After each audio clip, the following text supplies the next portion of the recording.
Assalamualaikum warahmatullahi wabarakatuh. Selamat siang, eee, semuanya para mahasiswa. Apa kabar pada siang hari ini? Semoga Anda selalu diberikan kesehatan, ya, dan kita semua mudah-mudahan selalu dalam keadaan sehat. Baik, para mahasiswaku sekalian, pada kesempatan kali ini, ya, kita akan mengulas materi kedua, yaitu tentang penyajian data, di mana sebelumnya pada materi pertama kita sudah mengulas atau mereview ya secara keseluruhan materi yang akan kita pelajari dalam mata kuliah statistika, dan saya juga sudah menyampaikan tentang pengantar statistika ya, terutama berkaitan tentang pengertian statistika itu sendiri, kemudian jenis-jenis data, populasi dan sampel ya, dan lain-lainnya gitu yang terkait dengan pengantar statistika. Nah, pada kesempatan kali ini kita akan mengulas materi kedua, yaitu tentang penyajian data ya. Baik, jadi kalau berbicara tentang penyajian data, ini merupakan hal yang sangat penting ya. Kalau di dalam pertemuan yang pertama kita ada membahas tentang statistik deskriptif dan statistik inferensial ya, secara pengertiannya.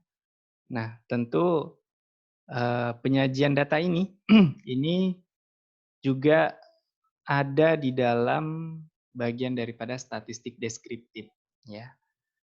Itu banyak dibahas dalam statistik deskriptif karena pada dasarnya, pada statistik deskriptif itu berkaitan tentang bagaimana cara mendeskripsikan data dan erat kaitannya tentang bagaimana cara, menyajikan data itu sendiri. Anda semua bisa melihat di modul yang sudah saya bagikan dan di sini saya akan, mengulas materi. Silakan bagi Anda semua yang ingin bertanya, nanti silakan bertanya melalui via, WhatsApp group ya. Baik, eee, di dalam statistika ya, selain pengumpulan data ya dan tabulasi data juga dikenal dengan istilah penyajian data, baik dalam bentuk tabel atau daftar maupun dalam bentuk grafik. Nah, secara umum penyajian data itu ada 2 yang paling, yang paling menggambarkan data itu sendiri, ya, yaitu data yang disajikan dalam bentuk tabel atau daftar maupun dalam bentuk grafik atau diagram. Nah, kalau kita membuat sebuah penelitian skripsi nanti, ya, maka penyajian data ini biasanya diletakkan pada bab 4 ya, di bagian deskripsi data itu, dan paling banyak digunakan di situ, apakah itu dalam bentuk tabel ya, ataupun dalam bentuk grafik atau diagram. Nah, kita akan membahas yang pertama penyajian data dalam bentuk tabel. Nah, ini yang paling umum ya, paling umum, yang paling simpel ya. Jadi ketika kita mengumpulkan sebuah data dalam sebuah penelitian, katakanlah misalnya Anda akan melakukan sebuah penelitian yang akan mengumpulkan hasil belajar siswa. Nah, tentu tidak mungkin Anda menyajikan data itu, data mentah, dari siswa A, B, C, hasil belajarnya dari 1 sampai kalian urutkan sampai ke 30 siswa, tidak mungkin seperti itu. Itu biasanya berada pada lampiran. Namun, data yang ada dalam lampiran biasanya disajikan dalam bentuk sebuah ringkasan, pada bab tertentu, khususnya kalau dalam skripsi atau dalam sebuah penelitian itu disajikan dalam bab 4 biasanya. Nah, bagaimana data yang ada di dalam lampiran itu diringkas dalam sebuah sajian data yang akan kita bahas. Yang pertama ini adalah dalam bentuk, tabel atau daftar. Nah, secara umum tabel atau daftar ini bisa Anda lihat sendiri, ya. Jadi ada 2 bagian utama, ya. Yang pertama di bagian judul kolom, ya, di sini di atas, ya, yang mendeskripsikan bagian-bagian daripada data itu sendiri. Kemudian yang bagian kedua ada badan daftar gitu. Nah, ini yang paling umum yang digunakan untuk menyajikan data, ya. Kemudian di sini ada sumber, biasanya disebutkan sumber kalau seandainya kita mengambil sumbernya, sumber data, sekunder ya, yang ada pada suatu instansi, biasanya kita menyebutkan sumber di sini. Tapi kalau seandainya data itu data primer, biasanya tidak, ya, tidak disebutkan itu datanya sumbernya dari mana. Karena data itu berarti data primer, data yang kita kumpulkan sendiri. Ya, di sini ada dua contoh tabel. Yang pertama adalah contoh tabel standar. Ini sangat standar sekali, ya, karena hanya terdiri dari baris dan kolom. Nah, biasanya yang di atas ini judul daripada kolom. Di sini ada nomor, deskripsi, kemudian pretest, posttest. Ini contoh ya, judul kolomnya. Di bawah adalah badannya atau isinya gitu ya. Yang ini adalah isinya. Nah, contoh di sini adalah tabel 1, data hasil belajar siswa laki-laki sebelum dan setelah diterapkan model pembelajaran problem posing, misalnya seperti itu. Nah, di sini yang biasa digunakan yang seperti ini untuk menyajikan data. Biasanya ada nilai maksimumnya, kemudian ada nilai minimum, kemudian ada rata, variasi data, standar deviasi, jumlah data. Ini keenam ini yang biasanya yang sering menjadi ringkasan suatu data yang kita kumpulkan. Data hasil belajar tentunya ya. Misalnya kalau kita mengumpulkan data hasil belajar setelah menerapkan suatu model tertentu, data itu banyak misalnya mungkin sampai 26 satu kelas atau mungkin ada beberapa kelas ya kan.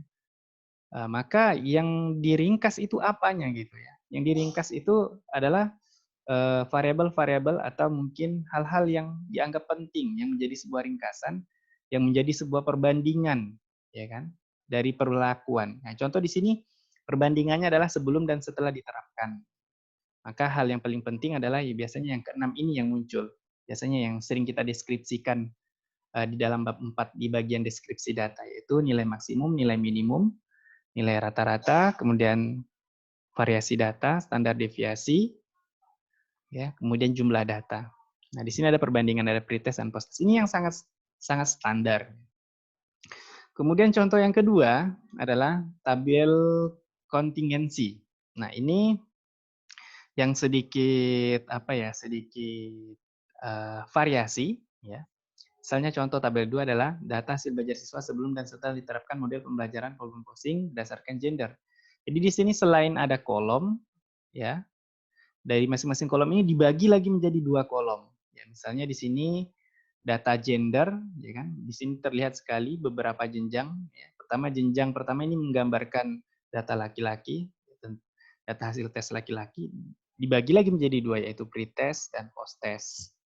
Ya, nah begitu juga dengan yang data yang perempuan, siswa perempuan itu dibagi menjadi dua. Ya, jadi ada berjenjang gitu ya. Kemudian di sini dalam kolom yang ini menggambarkan dua variabel data secara terpisah. Kalau bagian ke bawah itu adalah bagian deskripsinya, ya. Kemudian kalau bagian ke samping itu adalah perbandingan daripada data gendernya, yaitu data hasil tes belajar, pretest dan posttest berdasarkan gender, yaitu laki-laki dan perempuan. Nah, ini adalah salah satu bentuk tabel kontingensi, jadi bertingkat gitu ya. Dari kolom dibagi menjadi kolom biasanya, atau mungkin baris dibagi menjadi beberapa baris, nah seperti itu. Jadi secara umum dua jenis tabel ini sering sekali digunakan ketika menyajikan data dalam sebuah penelitian. Oke, kemudian kita lanjutkan. Selanjutnya grafik, ya diagram. Jadi diagram ini juga sangat sering digunakan ketika kita menyajikan data. Ini hal yang penting bahkan dalam menyajikan data. Kadang ketika kita menyajikan data, angka-angka itu sebenarnya kadang tidak menjadi tidak menjadi sorotan utama angka-angkanya, tapi yang dilihat adalah trennya, tren perbandingannya, kemudian tren urutan data dan seterusnya ya kan, akan dilihat. Nah, seperti itu. Nah, itulah gunanya grafik. Nah, di sini yang menjadi titik tekan daripada grafik adalah komparasi data itu sendiri ya. Komparasi kemudian tren data. Nah, ada berbagai penyajian data ya, dengan menggunakan tampilan grafik atau diagram. Antara lain adalah grafik garis, kemudian grafik batang, grafik lingkaran, seperti kue pie itu, kemudian diagram lambang, diagram peta atau disebut dengan kartogram, kemudian diagram pencar, dan lain-lainnya.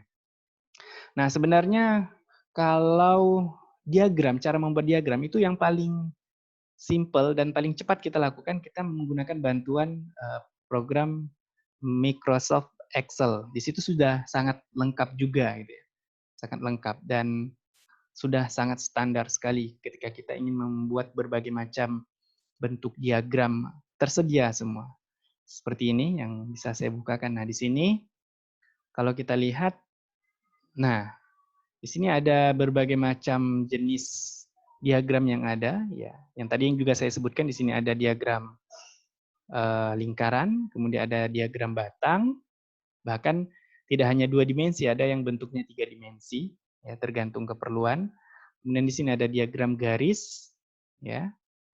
Kemudian ada diagram titik di sini, atau yang disebut dengan scatter, ya. Nah, seperti itu. Jadi ada lagi berbagai macam diagram sesuai dengan kebutuhan, baik itu dari 2 dimensi dan 3 dimensi. Nah, kita akan membahas yang standar saja di sini ya. Nanti mungkin kalau teman-teman mahasiswa semuanya bisa mengembangkan, silakan penyajian datanya sesuai dengan keperluan, baik itu menggunakan 2 dimensi atau 3 dimensi. Pertama, grafik garis. Ya. Ini adalah merupakan model penyajian data yang dituangkan dalam bentuk garis. Pada diagram ini pada umumnya dibuat untuk garis horizontal, ya, atau garis yang mendatar yang menunjukkan indikator atau variabel tertentu. Ya. Kemudian garis vertikal, ya, vertikal itu menunjukkan jumlah dari indikator tersebut. Gitu. Nah, contoh di sini gambar dari diagram garis, ya, yang merupakan data nilai rata indikator kemampuan bahasa Inggris setelah diterapkan model pembelajaran kooperatif. Nah, di sini bisa kita lihat nih, ya. Jadi ada garis yang berwarna biru muda, kemudian ada oranye, ada abu-abu atau silver, kemudian ada kuning, kemudian ada biru tua. Ini merupakan indikator. Indikator. Ya, indikator. Kemudian di bagian bawah ini merupakan pengulangan. Ya, pengulangan. Misalnya kita akan melakukan sebuah perlakuan, ya. Perlakuan tersebut memberikan beberapa kali tes, ya, sehingga siswa siap dalam melakukan tes. Tesnya kita lakukan misalnya 10 kali nih. Nah, kita akan melihat trennya apakah dalam tes pertama, tes kedua, tes ketiga ada peningkatan tidak sampai ke tes ke-10 terkait dengan kemampuan bahasa Inggris. Apakah itu listening-nya, writing-nya, grammar, reading, and speaking-nya. Nah, di bagian vertikalnya ini menunjukkan nilai, nilai gitu ya. Nah, ini sekedar contoh saja, ya, sekedar contoh. Nah, bahwa kita yang menjadi titik utama dari perhatian grafik ini adalah bagaimana trennya, ya, trennya yang akan dilihat. Nah, biasanya kita menyajikan data itu tidak hanya angka-angka, tapi kita melihat tren, ya, tren daripada sebuah perlakuan. Perlakuan misalnya kita memberikan beberapa kali tes sampai ke tes 1 sampai dengan tes 10, kita akan lihat apakah trennya semakin naik, apakah semakin sering diberikan tes, apakah hasilnya akan semakin tinggi atau justru sebaliknya semakin turun, ataukah ketika dia naik kemudian turun kembali. Nah, itu yang kadang penting, ya, berdasarkan temuan sebuah penelitian. Contoh di sini, misalnya kita lihat listening-nya. Ternyata mulai dari awal tes pertama nih rendah ya sekitar 50, kemudian naik turun sedikit, kemudian naik sampai tes yang ke-10 itu mencapai titik yang tertinggi yaitu 98. Nah, ini trennya berarti ketika kita memberikan sebuah perlakuan, misalnya katakanlah seperti itu ya deskripsinya. Maka kita memberikan beberapa kali tes, maka setiap tes itu mengalami peningkatan kemampuan listening. Nah, ini berbanding terbalik dengan riding. Nah, ini kan hanya sekedar contoh ya. Riding-nya malah menurun. Nah, uniknya di grafik garis ini, kita juga bisa memunculkan nilai-nilainya. Bisa kita klik kanan gitu ya. Kemudian kita add data label. Kemudian diklik saja di sini. Nah, di sini ada datanya juga bisa muncul sebenarnya. Setiap titik gitu ya. Nah, seperti itu. Kalau di program Microsoft Excel sangat mudah sekali membuatnya. Ya, contoh kita akan membuatnya, katakanlah di sini ya, tadi itu ya. Kita buat di sini tes 1, ya. Kemudian tes 2, ya. sampai ke tes berapa gitu ya. Nah, seperti ini. Jadi katakanlah saat tes ke-14, ini adalah perlakuan atau variabelnya, boleh dikatakan sebagai variabel. Kemudian di sini kita akan tuliskan ini tes ke berapa gitu. Kemudian di sini kemampuannya, katakanlah grammar ya. Grammarnya mungkin kita akan buat trennya tergantung ya. Kalau seandainya ini kan contoh, mungkin berdasarkan hasil penelitian real, ini adalah data yang akan dikumpulkan berdasarkan tes grammar dari peserta didik. Ya dari tes ke tes, ya, setiap beberapa kali tes kita akan lihat apakah trennya naik atau turun. Ini contoh saja ya. Misalnya kita buat 50, kemudian 60, 55, 70, 80, 76, 78, 88, 90, ini kan 88 lagi, 60, 93, 95, kemudian mungkin ya 100 gitu ya. Nah, cara membuatnya gampang ya. Cukup kita blok saja seperti ini. Kemudian kita insert, kemudian kita klik grafik garis. Nah, seperti ini. Ya. Oke, saya ulangi lagi ya. Dan kita blok saja seperti ini. Kemudian kita klik insert di Excel, kemudian kita pilih nih yang bagian garis gitu ya. Bagian grafik garis, kita klik. Nah, di sini ada pilihan, ada 2 dimensi, ada 3 dimensi ya. Yang biasa kita gunakan standar adalah yang 2 dimensi. Nah, di sini ada juga pilihan kalau 2 dimensi. Ada yang setiap titik datanya ada diberi tanda bulatan, ada yang juga tidak. Nah, sebenarnya lebih mempermudah kita kalau seandainya kita menggunakan yang bagian yang bulatnya itu. Nah, di sini sudah terlihat gitu ya tesnya. Nah, kemudian yang menjadi perhatian kita ketika kapan kita menggunakan grafik garis ini, itu ada syaratnya gitu ya. Syarat digunakannya diagram garis atau grafik garis. Yang pertama adalah urutan kategori yang ditempatkan pada garis horizontal ya yang mendatar itu merupakan hal yang penting untuk diamati gitu. Ya. Seperti ini. Kalau kita lihat yang paling penting itu adalah bagaimana kita melihat bahwa setiap tes itu apakah mengalami peningkatan atau tidak. Makanya di sini yang paling penting adalah tes keberapa, tes 1, tes 2, tes 3, tes 4. Nah, itu adalah variabel yang penting untuk diamati setiap tes. Karena kita akan melihat setiap tes apakah ada peningkatan atau tidak gitu ya terhadap nilai siswa. Seperti urutan pengulangan waktu tes atau urutan pengulangan kegiatan bimbingan atau remedial dan lainnya. Nah, seperti itu. Jadi urutan ya, urutan. Kita melihat urutan ke-1, kedua, ketiga, atau pengulangan. Jadi ada kalau kita memberikan sebuah perlakuan, kita melihat perlakuan itu ketika diulang, maka efeknya berpengaruh tidak terhadap hasil belajar siswa atau kemampuan tertentu ya, seperti kemampuan bahasa siswa. Kemudian yang kedua, data pengulangan atau perlakuan harus banyak sehingga dapat dilihat suatu kecenderungan tertentu atau trennya. Jadi kapan digunakan grafik garis ketika data pengulangannya ini cukup banyak sehingga kita lihat itu adalah trennya gitu ya. Nah, contoh seperti ini.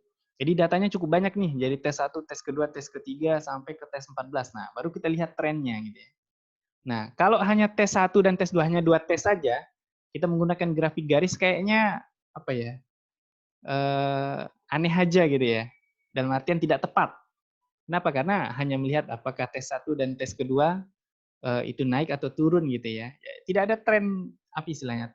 Trennya ya apa hanya dua naik atau turun gitu. Tapi kalau kita lihat ini ya, kita bisa melihat gitu ya kapan dia turun, tes keberapa turun, kemudian kapan dia naik gitu. Jadi datanya memang harus banyak sehingga kita melihat suatu kecenderungan atau pola tertentu. Dan juga bisa digunakan untuk mengkomparasikan beberapa variabel ya. Selain daripada tesnya kita lihat, ya, kalau di sini kan hanya grammar ya, kita lihat variabel lainnya, misalnya apakah speaking-nya juga gitu ya.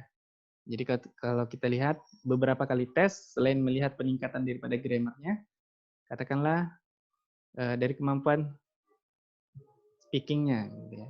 Speaking-nya apakah dia naik atau turun, ya kita bisa lihat ya. Kita katakanlah sembarang seperti itu, katakanlah 8, malah menurun misalnya kita buat turun gitu ya. 88, kemudian 70, 60, 65, 65, 50, 50, 45, 43, 44. Oke, ini contoh ya. Oke, 20. Nah, seperti ini. Maka kalau seandainya kita juga masukkan, ya. Nah, jadi selain melihat trennya, apakah naik atau turun, kita juga bisa mengkomparasikan. Di bagian akhir siapa yang lebih tinggi, atau di awal siapa yang lebih tinggi, atau pada tes yang di tengah-tengah siapa yang lebih tinggi. Nah, seperti itu. Itu kegunaan daripada grafik garis atau diagram garis. Kemudian kita lanjut ke diagram batang. Nah, pada diagram batang ini merupakan model penyajian data yang dituangkan dalam bentuk batang. Bisa 2 dimensi, bisa 3 dimensi. Nah, pada diagram ini, ya umumnya dibuat suatu garis horizontal yang menunjukkan variabel tertentu, ya seperti ini ya tadi ya, garis horizontalnya, ini variabelnya bisa ini kemampuan listening-nya, grammar, reading, and speaking-nya. Kemudian ada variasinya lagi, bisa kita buat 2 variasi, misalnya listening itu sendiri, variasinya ada nilai pretest dan ada nilai posttest. Gitu. Garis vertikal menunjukkan jumlah dari variabel, jadi yang ini menunjukkan jumlah. Nah, kalau kita membuat diagram batang ini, selain kita bisa melihat nilai di sampingnya, kita juga bisa klik, kita tambahkan add data label, gitu ya. Nah, untuk membandingkan seperti ini. Oke, nah seperti itu. Jadi ini diagram batang ya. Nah, ini juga paling sering ya, paling sering digunakan untuk menyajikan data pada hasil penelitian di bab 4. Nah, sebenarnya kalau data garis tadi atau diagram garis itu untuk melihat tren, kecenderungan, namun tidak halnya pada diagram batang. Diagram batang ini lebih digunakan ya untuk membandingkan 2 variasi data atau beberapa variabel data atau indikator. Jadi kita hanya melihat perbandingannya saja. Nah, karena urutan kategorinya itu tidak menjadi perhatian utama. Ya kan? Kalau seperti ini, kita tidak melihat urutan apa ya, listening, grammar, reading, speaking-nya, tapi yang dilihat adalah bagaimana perbandingan daripada nilai listening, grammar, reading, and speaking-nya itu setelah diterapkan model tertentu. Di sini katakanlah diterapkan model pembelajaran kooperatif. Nah, ini hanya membandingkan perlakuan yang kita berikan itu lebih tingginya di kemampuan yang mana, apakah listening-nya, grammar, reading, atau speaking. Kemudian juga kita bisa membandingkan antara nilai pretest sama post-test, atau nilai yang sebelum diterapkan model atau setelah diterapkan model tertentu, ini siapa yang lebih baik. Gitu. Apakah di pretestnya atau post-testnya. Jadi lebih bersifat komparatif kalau tabel batang nih, ya, atau grafik batang. Nah, di sini mudah saja sebenarnya kalau mau membuatnya gitu ya. Nah, bisa di sini katakanlah di kemampuan ya. Di sini kita misalnya kita buat kemampuan yang akan kita amati setelah kita menerapkan model pembelajaran tertentu. Katakanlah misalnya di sini adalah grammar-nya ya. Kemudian speaking, kemudian reading, kemudian writing. Nah, kemudian di sini datanya. Kita bisa buat misalnya katakan di sini 70, kemudian 80, katakanlah 50, katakanlah 75 misalnya seperti ini. Nah, cukup kita blok seperti ini. Kemudian kita insert, kemudian bagian yang grafik batang. Nah, seperti ini. Ini untuk membandingkan variabelnya yaitu adalah grammar, speaking, reading, and writing. Nah, di sini kan datanya kan tidak muncul nih di ujung-ujung batangnya. Bisa kita klik kanan, kemudian add data label. Nah, seperti itu. Nah, di sini pun bisa kita format. Apakah ini bisa kita desain, apakah dia 2 dimensi atau 3 dimensi. Ya, tergantung. Di sini ya mungkin jenis-jenis tabelnya juga, jenis-jenis daripada grafik batangnya juga maksud saya, ini bisa kita modifikasi sesuai dengan kebutuhan. Gitu ya. Begitu juga dengan warnanya, ya tergantung bisa kita variasikan gitu ya. Nah, begitu juga dengan layout-nya. Biasanya di sini kan kita ingin memunculkan bagian vertikalnya adalah jumlahnya, kemudian bagian dari horizontal ini sebenarnya indikator apa sih? Nah, kita tinggal klik bagian desain, kemudian klik layout. Nah, di sini akan kita lihat, nah seperti ini. Jadi untuk memunculkan nama daripada aksisnya, nama daripada aksis ini vertikal, misalnya ini adalah jumlah, setelah klik jumlah, dan ini menggambarkan data-data dari samping ini menggambarkan jumlah nilai, tekanlah jumlah nilai ya. Kemudian bagian yang ini sebenarnya indikator apa sih? Ya, kita bisa yang horizontal ini kita beri nama labelnya itu misalnya kemampuan bahasa Inggris misalnya. Nah, seperti itu. Nah, ini juga bisa. Tergantung ya. Anda bisa mengeksplor sendiri di Microsoft Excel terkait dengan data ini. Ya. Bagaimana cara membuat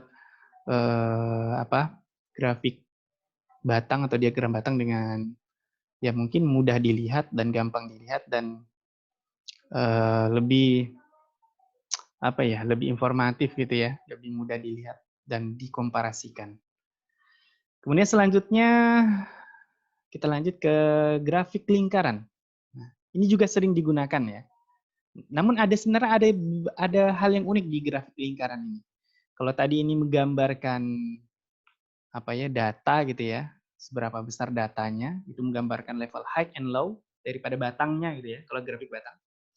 Tapi kalau grafik lingkaran ini menggambarkan sebuah lingkaran, kalau kita tahu sebuah lingkaran itu kan totalnya itu kan 360 derajat.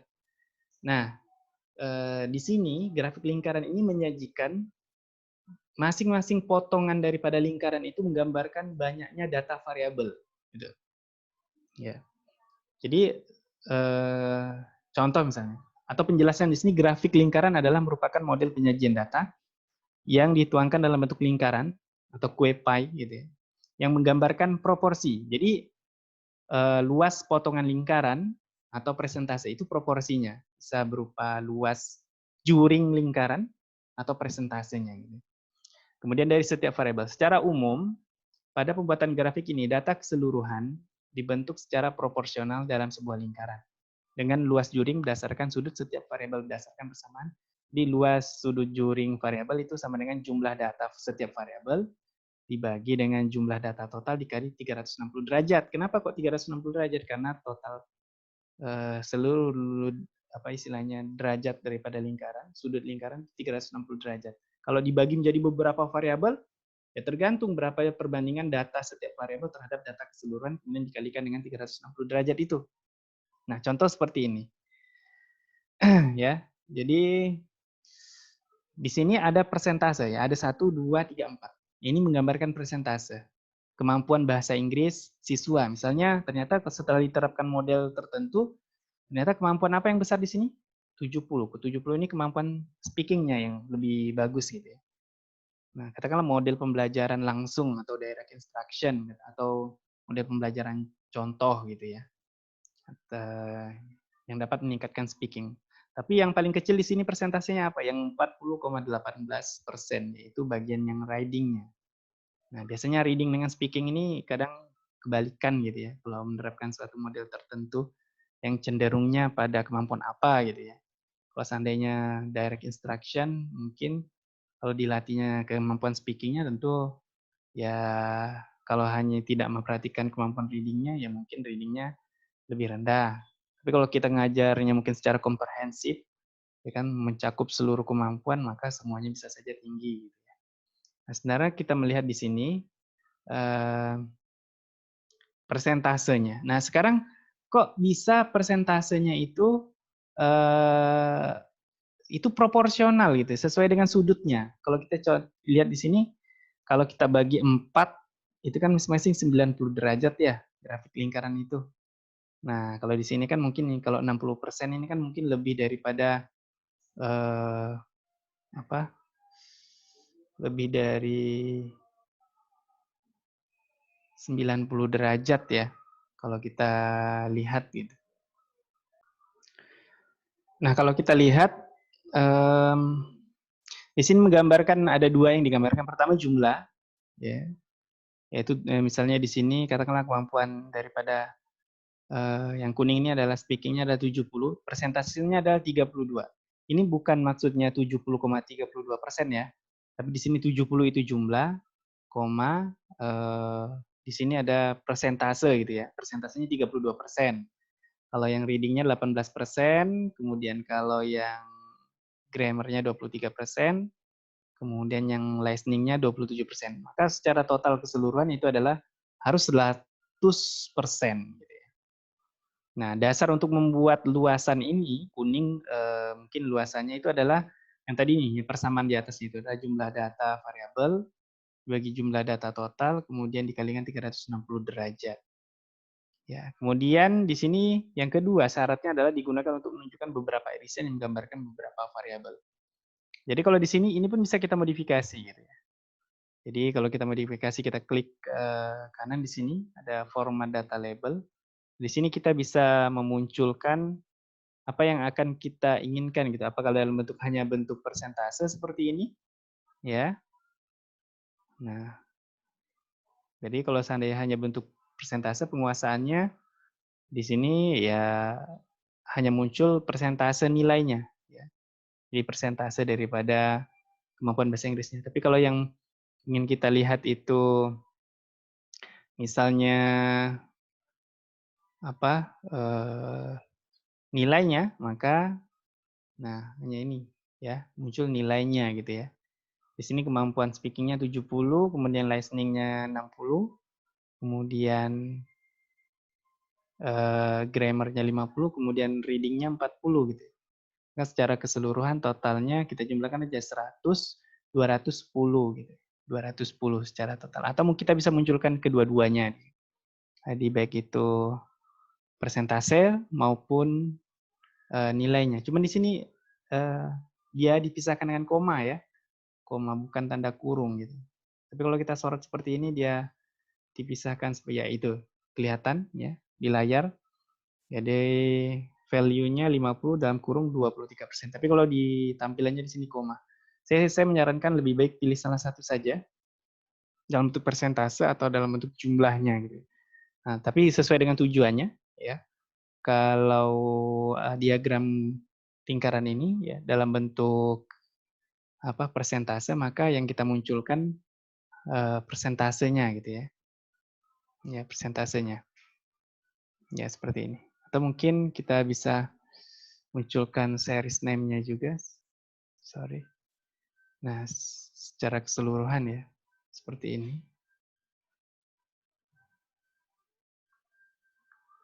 Ya, series name-nya. Nah, kategori name, kemudian persentasenya, atau seperti ini ya. Bisa juga kita munculkan. Jadi, kita tidak memerlukan lagi di sini yang namanya kotak legendanya, ya, karena sudah muncul di masing-masing tulisannya di masing-masing apa badan daripada diagram lingkarannya.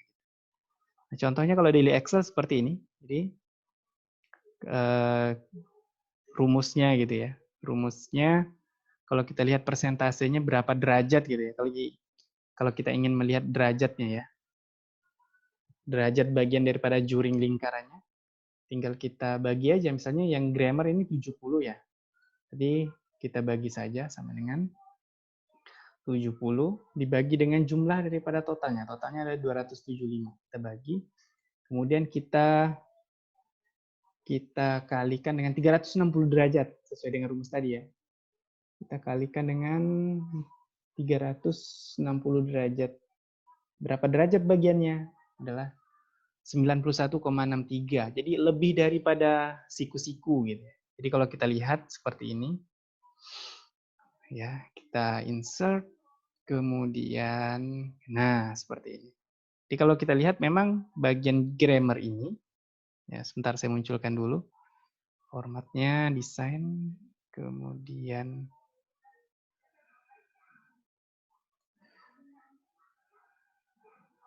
Nah, ini ya. Jadi kalau kita lihat grammar di sini derajatnya ya hampir mendekati 90 derajat gitu. Ya, pembagian proporsi pembagiannya karena 91,392 ya hampir tegak lurus gitu ya. Nah, bagaimana dengan lainnya? Dengan yang lainnya gitu ya. Nah, di sini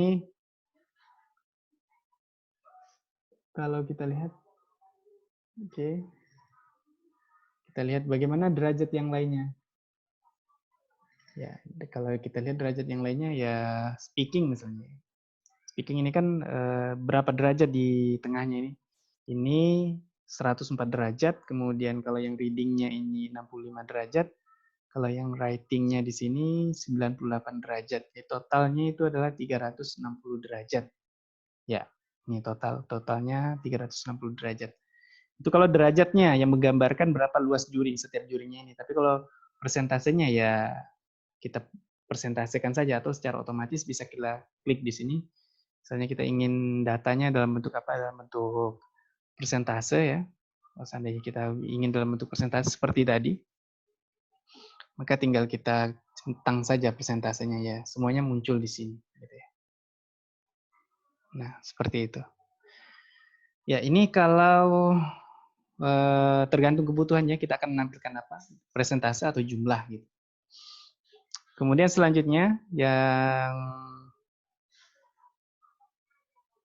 berkaitan tentang diagram ada diagram lambang atau diagram, sorry ini bukan diagram peta ya, tapi di sini adalah diagram lambang. Nah, diagram lambang ini biasanya digunakan atau merupakan model penyajian data yang dituangkan dalam bentuk lambang secara spesifik sesuai dengan kondisi yang ingin disampaikan. Misalnya informasi mengenai perkembangan jumlah hewan ternak, informasi mengenai jumlah penduduk berdasarkan jenis kelamin dan seterusnya. Ini contoh nih ya, contoh. Misalnya 5, ini digambarkan misalnya ini kurang 1 di sini, misalnya 1, 2, 3, 4, 5 gitu ya. 1, 2, 3, 4, 5, 6, 7. Ya, nilai atau begini, yang nilai 9 ada 7 orang gitu ya maksudnya ya. Nilainya yang 5 ada 4 orang, nilainya 6 ada berapa orang, nilai 7 ada berapa orang laki-laki di sini 1, 2, 3, 4, 5, 6, 7, 8, 9, 10, ada 12 orang. Jadi ini nilai kemampuan bahasa Inggrisnya ya. Ini jumlah siswanya gitu. Nah, biasa juga kalau mau lebih detail biasanya dibedakan antara gambar simbol laki-laki dengan simbol perempuan gitu. Laki-lakinya berapa orang, perempuannya berapa orang. Nah, itu lebih detail. Jadi menggambarkan lambang ya, perbedaan ya, gender, kemudian di setiap baris ini ada perbedaan nilai gitu ya. Misalnya nilai 9 berapa orang. Nah, ini diagram lambang. Tapi kalau membuat skripsi penyajian datanya jarang kita menggunakan diagram lambang. Kemudian yang selanjutnya, ini yang biasanya juga banyak digunakan yaitu diagram pencar. Ya. Nah, ini kalau mahasiswa ingin mengambil penelitian berkaitan tentang korelasi, biasanya ini sering digunakan ya, untuk menggambarkan hubungan dari beberapa variabel. Gitu. Misalnya di sini diagram untuk menggambarkan hubungan minat belajar terhadap prestasi belajar bahasa Inggris. Bagian yang vertikal ini menggambarkan hasil belajarnya, bagian yang horizontal ini menggambarkan minat belajar. Nah, kalau kita lihat ada garis ya, garis bantu di sini untuk menggambar garis linear untuk menggambarkan suatu tren model tertentu. Nah, titik-titik ini sebenarnya korelasi ya atau hubungan antara hasil belajar siswa terhadap minat belajar siswa. Jadi pada dasarnya datanya harus berpasangan. Jadi kalau dilihat di sini syarat untuk membuat diagram pencar ini adalah datanya harus berpasangan. Jadi data yang disajikan merupakan data berpasangan atau pipe. Kemudian data pada masing-masing variabel, hubungan variabel cukup banyak sehingga dapat dilihat kecenderungan atau tendensi data menggunakan suatu garis regresi. Nah, di sini juga kita bisa memunculkan persamaan daripada garis regresi ini. Regresinya. Jadi pada dasarnya ini merupakan titik-titik. Titik-titik yang menggambarkan satu titik ini itu memuat informasi berapa jumlah variabel X terhadap variabel Y. Misalnya kita ambil suatu titik, katakanlah titik ini ya. Nah, misalnya titik ini. Nah, di situ terlihat hasil belajarnya pada titik itu 40 itu menggambarkan X-nya, jadi 40 nilai minat belajarnya, sementara nilai hasil belajarnya 50. Kalau yang bagian atas ini, kalau kita lihat, ya. Nah, kalau yang di bagian bawahnya itu, kalau kita lihat, X, Y, jadi X-nya, berarti minat belajar siswa itu nilainya 87, sementara hasil belajarnya 90. Nah, ini diagram pecah merupakan model penyajian data yang dituangkan dalam titik-titik yang menggambarkan tendensi suatu data. Biasanya juga ditambahkan suatu garis lurus untuk membantu melihat trennya gitu ya. Nah, kalau di diagram Excel gimana cara membuatnya? Saya katakan tadi diagram ini merupakan diagram berpasangan ya. Jadi tidak boleh jumlah, misalnya variabel X-nya adalah minat belajar, jumlahnya 30. Nah, variabel Y-nya terhadap hasil belajar itu juga 30 dengan orang yang sama. Katakanlah misalnya gini, kita ingin melihat bagaimana pengaruh atau melihat hubungan antara minat belajar siswa terhadap hasil belajar siswa. Maka data itu kita kumpulkan dua, data hasil belajar dan minat belajar pada siswa yang sama. Jadi kalau siswanya 30, ya 30 data hasil belajar, 30 data minat. Nah, data itu baru kita hubungkan. Contohnya seperti ini. Kalau di sini misalnya minat, kemudian di sini hasil belajar. Ya. Maka di sini misalnya ada nama orang nih ya.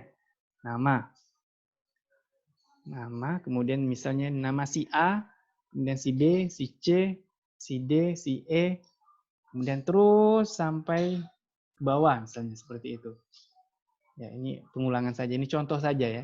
Misalnya nama A, B, C, katakanlah siswa S1 gitu ya. Siswa 2, siswa 3, nah misal seperti ini, sampai siswa keberapa gitu ya, sampai siswa ke-16. Data minat belajarnya, pada siswa 1 minat belajarnya katakanlah 50. Kemudian hasil belajarnya ternyata ya 55 gitu ya. Nah, kita hanya membuat contoh ya misalnya. Jadi, makanya dikatakan datanya harus berpasangan. Satu orang siswa harus memuat informasi dua data. Itu data minatnya dan data hasil belajarnya. Tidak boleh misalnya data minatnya sampai orang 13, sementara data hasil belajarnya sampai 16. Ya kan? Maka ada data yang tidak berpasangan, maka itu tidak bisa dibuat. Ya kan? Atau data itu dipotong. Data yang hanya ada satu, memuat satu informasi, hasil belajar saja atau minat saja itu dipotong. Nah, yang bisa dibuat itu hanya memuat data informasi dua-duanya. Variabel X, katakanlah minat ini adalah variabel X-nya, kemudian hasil belajar ini adalah variabel Y-nya. Nah, seperti itu. Nah, terus nih kita masukkan, misalnya contoh ya, misalnya 70, 60, 66, 67, ya kan 69, 73, 76, 78, 80, misalnya 80 lagi, 67, ya kan 68, 80, 88, 89, 90. Sementara minat belajarnya, hasil belajarnya misalnya 55, 60, ya kan 60, misalnya 78, 70, 78, 9, misalnya 80, 85, 88, misalnya katakanlah 96. Nah, seperti itu. Jadi dua variabel ini, variabel X yaitu minat, variabel Y hasil belajar, kita akan melihat bagaimana hubungannya dalam bentuk diagram pencar. Ya, tinggal kita blok saja seperti ini. Kemudian kita insert bagian, kalau di bagian Excel ini kita ambil di bagian scatteringnya, di bagian titik-titik ini. Nah, seperti itu. Bagian scattering. Oke, nah di sini terlihat gitu ya.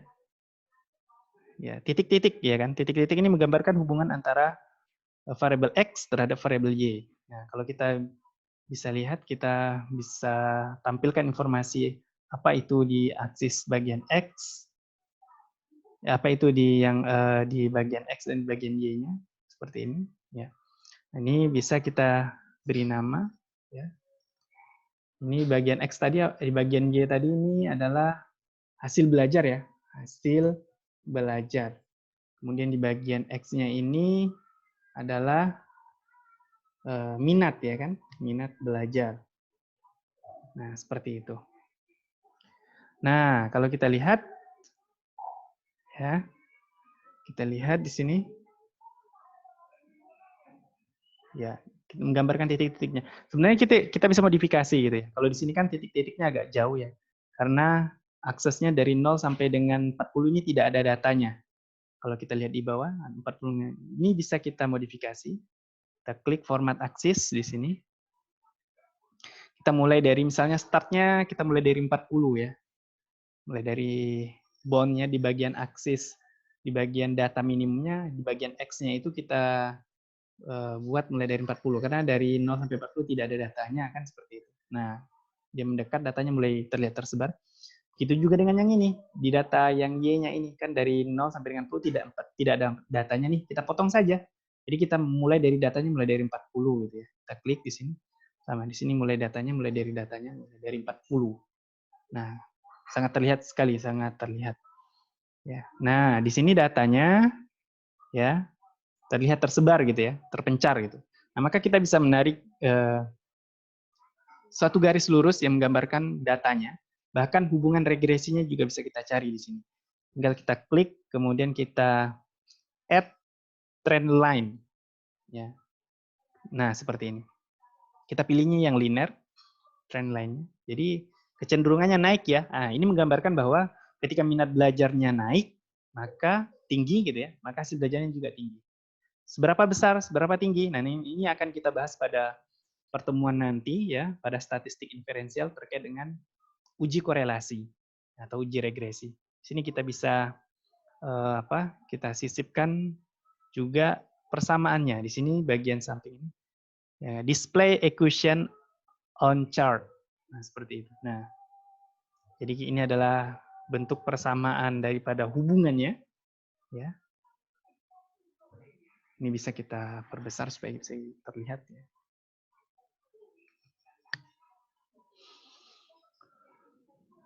Nah, ya.